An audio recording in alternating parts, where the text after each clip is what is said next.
mai bông bôngទាំងអស់គ្នាថ្ងៃនេះខ្ញុំលេងបង្ហាញពីការបិទឯងពួកឯងមានវីដេអូមុននេះពីរដងដែលខ្ញុំបានបង្ហាញពីការបិទកាអៀ capture របស់យើងអញ្ចឹងតែលើកនេះខ្ញុំសួរម៉ែខ្ញុំតហ្មងអំពីការលទ្ធផលនៃការបិទកាអៀនេះទាំងអស់គ្នាដោយសារចេះអ្នកទាំងអស់គ្នាម្ដាយខ្ញុំនឹងគាត់បញ្ហាពាក់ព័ន្ធជាមួយនឹងឈឺស្លាក់ឈឺឡើងខ្នងអញ្ចឹងទៅគាត់ថាពេលដែលគាត់បិទហ្នឹងគឺធ្វើឲ្យគាត់គេលក់ស្រួលអញ្ចឹងអ្នកទាំងអស់គ្នាឥឡូវនេះខ្ញុំចង់អ្នកទាំងអស់គ្នាជួបគាត់ហើយនិយាយផលិតផលមិនថាអូម្ដាយខ្លួនឯងខ្ញុំនិយាយដើម្បីតែលក់អីណានេះគាត់ទៅបានដែរគាត់និយាយមិនគឺអញ្ចឹងនិយាយកាប់ពិតស៊ីនមកអ្នកទាំងអស់គ្នាឥឡូវនេះសួរផលិតផលរបស់គាត់មក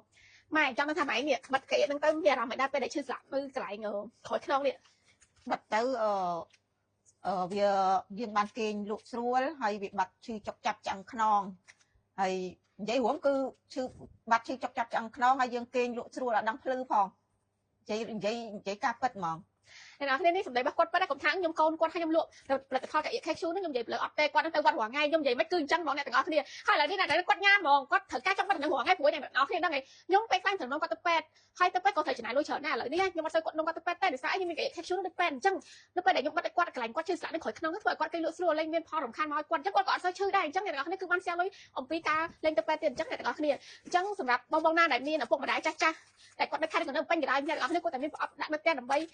ឲ្យគាត់បានបិទនៅកន្លែងឈឺស្លាក់ដៃជើងអញ្ចឹងអ្នកទាំងអស់គ្នាមិនមែនថាឈឺស្លាក់ដៃជើងមុខទេសម្រាប់អ្នកដែលបងគាត់ធ្វើការងារច្រើនគាត់មានអារម្មណ៍ថាគាត់ stress ឬក៏គាត់ហត់នៅពីការងារគាត់ឈរយូរអីក៏អាចបិទកាអៀ KQ របស់យើងដែរព្រោះកាអៀ KQ នេះគឺជាកាអៀដែលផលិតនៅប្រទេសកូរ៉េទទួលស្គាល់ដោយក្រសួងសុខាភិបាល 100% តែបរិបទទាំងអស់គ្នា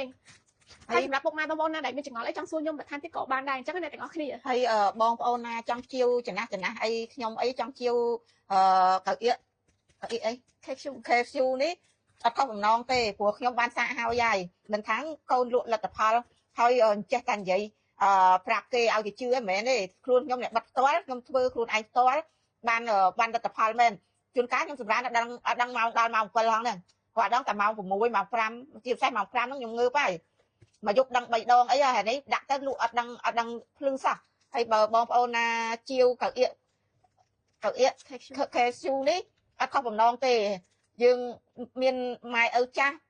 ម្ដាយចាស់យាយចាស់អីយើងអាចជាវកាអៀ KQ នេះទៅបានគឺដូចជាបានឆ្នាំមួយបាននិយាយរួមដូចមានទេវតាជួយប្រាស់យើងអញ្ចឹងអូខេអរគុណអ្នកទាំងអស់គ្នា